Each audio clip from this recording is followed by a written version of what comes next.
maybe I should call upon somebody who's been asking quite a number of questions. Mr. Nuwan or Dr. Nuwan, not quite sure. Would you like to? Floor is yours at this point.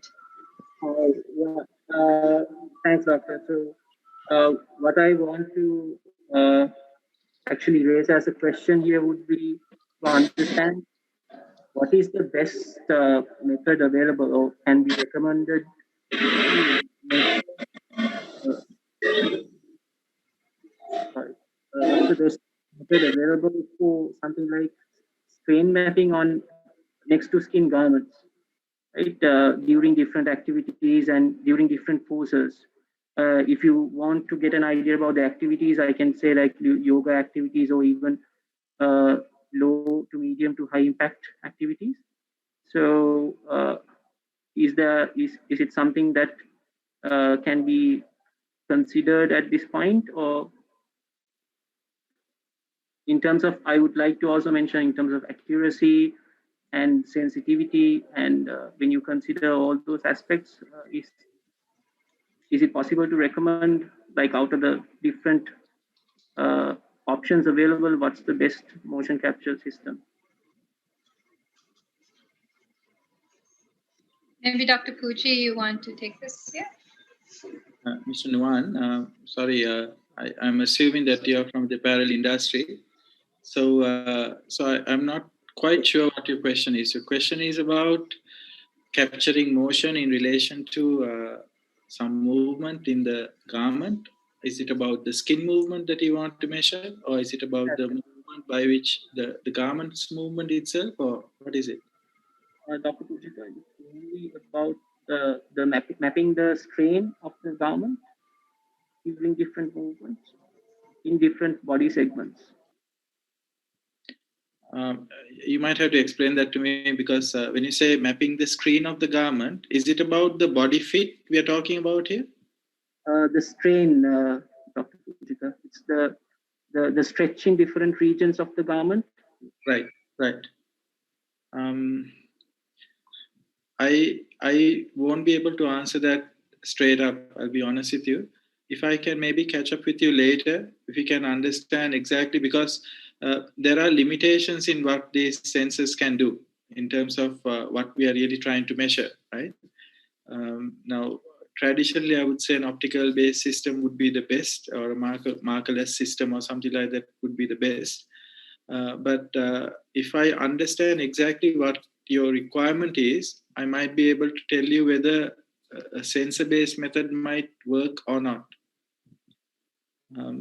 And rather than sensors, there might be other things as well, strain gauges and things like that you might be able to use as well.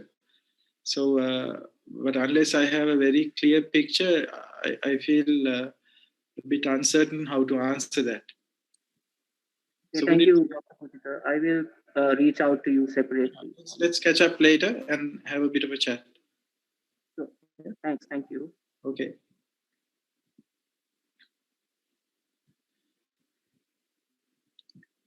I want to say something now. I'm not really sure what the entire sort of makeup of today's audience is. I do appreciate that you have stayed with us for this length of time. Now, I did sort of notice that the presentation sort of leaned a bit heavily more on the engineering side of things, right? And if I know the number of you are representing the clinical aspect of it, so we don't want to lose you in that. So if I could maybe basically kind of emphasize what's sort of being discussed in the context of today's workshop, this is simply to say that starting with Dr. Oren, he actually talked about the costs of these systems. So often, he emphasized the fact that the software actually is what really costs a lot. And you probably can appreciate after listening to Kitwin's presentation, that there's a lot that goes into developing the software that makes the end user pretty much acquire data and analyze data without too much trouble. But if we had to do all of that ourselves, unless we have an end-to-end sort of a solution worked out, it's a very tedious thing. So that is where the cost of development of the software actually, why it's expensive. So what we're trying to do through the Center of Biomedical Innovation is to try to see how we can actually connect all these different aspects, starting with the data acquisition using the sensors. So we showed you 2 different types of sensors.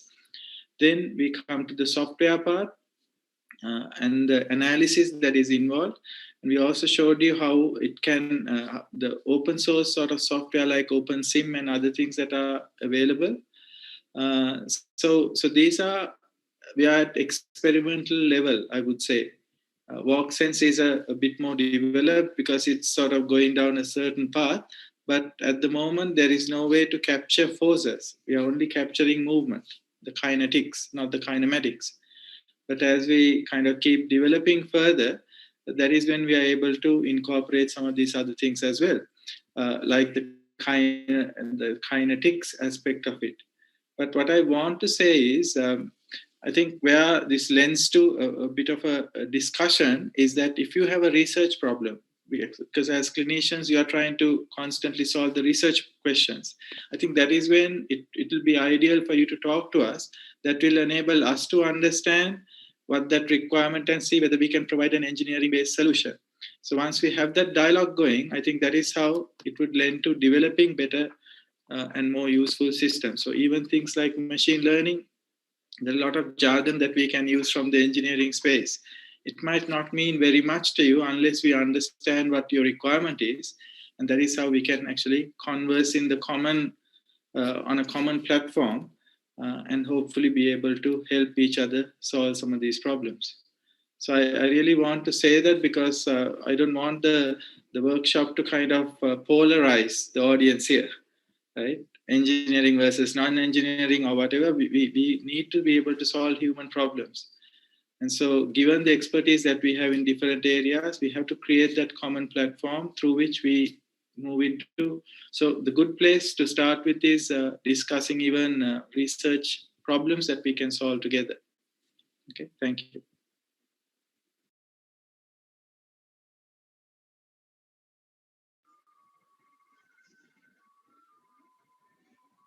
We do have a few people sending me their emails who want to get in touch with the center.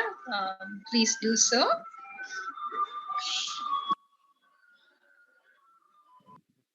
So there are a number of biomechanics related, I wouldn't say everything is in motion capturing, but certainly projects that we have started with Imperial College London on, for example, scoliosis, developing scoliosis braces, and we are doing that with Rehabilitation Hospital. So while we are assessing the scoliosis braces, there is also a gait component as well that comes in. So we've been using some of our sensors to see whether we can capture the gait difference between patients with scoliosis braces and people without, and looking at the effect of bracing, for example, on their gait. So interesting problems like that we have been kind of challenged to solve. And also in the area of sports and all that, and you are likely to hear from our next 2 speakers in that area. So Dr. Nolan, do we have any questions or anything that we can answer at this stage? Lots of emails coming up. I'm actually not sure if the emails are for the certificates or to get in touch with the center. So if you can mention that, that would be very helpful too. I think we can continue with our workshop at this point. What do you think, Dr. Puji? Certainly. Yeah. So we do have, we do have 3 more sessions lined up for you. After this session, we actually have 2 on motion capturing for sports.